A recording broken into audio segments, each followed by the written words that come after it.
Bismillahirrahmanirrahim. Alhamdulillah. Wa ashhadu an la ilaha illallah wahdahu la syarika lah. Wa ashhadu anna Muhammadan abduhu wa rasuluh. Sallallahu alaihi wa ala alihi wa sahbihi ajma'in. Amma ba'du. Teman-teman hijrah rahimakumullah, salat fardu atau salat wajib yang dilakukan 5 kali dalam sehari semalam itu memiliki waktu yang ditentukan di dalam syariat. Allah Subhanahu wa taala berfirman, sesungguhnya salat itu adalah kewajiban yang ditentukan waktunya bagi orang-orang yang beriman. Dasar dari waktu-waktu salat itu adalah sebuah hadis dari Ibnu Umar radhiyallahu anhuma dalam riwayat Muslim. Rasulullah sallallahu alaihi wasallam di dalam hadis itu menjelaskan tentang 5 waktu salat yang beliau awali dari waktu salat duhur. Waktu salat duhur itu adalah ketika matahari tergelincir. Maksudnya ketika matahari mulai bergeser ke arah barat. Itu adalah waktu permulaannya. Dan waktu salat duhur ini berakhir ketika bayang-bayang suatu benda itu sama dengan panjangnya.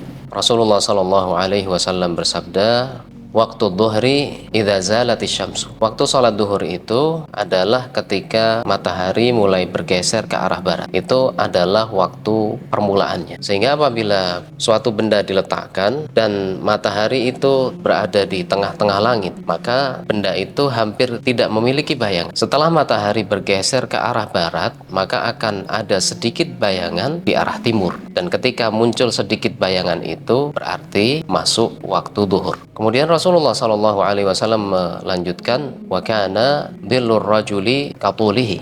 Waktu sholat duhur itu terus berlangsung sampai ketika bayang-bayang suatu benda sama dengan panjang benda itu sendiri. Malam yahduril asru, selama belum masuk waktu asar. Sehingga waktu yang kedua, waktu sholat asar itu ketika waktu duhur tadi berakhir dan batas akhir dari waktu asar adalah wa waqtul asri malam tasfarra syamsu. Waktu sholat asar itu dimulai dari akhir waktu duhur sampai ketika matahari belum berwarna kekuningan. Dan bisa juga bahwa akhir dari waktu asar itu ketika bayang-bayang suatu benda 2 kali lipat dari panjang benda itu sendiri. Apabila panjang bendanya 1 meter misalnya, maka bayang-bayangnya sekitar 2 meter. Di saat itu berakhir waktu sholat asar. Kemudian waktu sholat yang ketiga adalah sholat maghrib. Wa waktu sholatil maghribi malam yaghibis syafaq. Waktu sholat maghrib dimulai ketika matahari terbenam dan berakhir ketika warna kemerahan itu masih ada di langit. Setelah matahari terbenam, ada warna kemerahan di langit. Dan selama warna kemerahan itu masih ada, berarti masih terdapat waktu untuk melaksanakan sholat maghrib.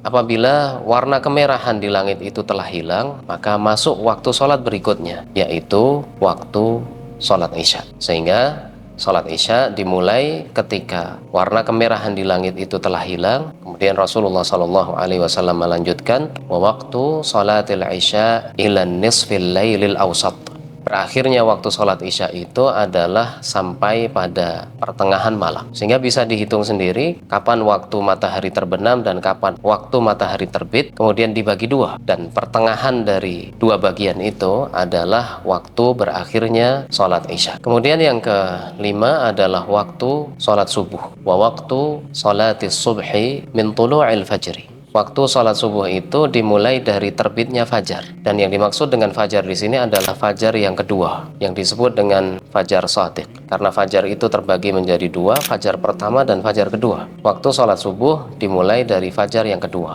Malam tatlu'is syams, dan terus berlangsung selama matahari belum terbit. Maka waktu sholat subuh dimulai dari fajar yang kedua sampai sebelum terbitnya matahari. Ini adalah 5 waktu sholat yang dijelaskan di dalam hadis Nabi Shallallahu Alaihi Wasallam. Dan kalau sekarang kita biasa menggunakan jadwal, itu adalah hal yang diperbolehkan. Ada seorang sahabat yang bertanya kepada Nabi Shallallahu Alaihi Wasallam, amalan apakah yang paling utama? Maka beliau menjawab, as-salatu ala waqtiha. Melaksanakan sholat pada waktunya. Sehingga melaksanakan sholat pada waktunya itu termasuk amal yang paling utama. Semoga bermanfaat. Wassalamu baraka ala nabiyyina Muhammad wa ala alihi wa sahbihi ajma'in.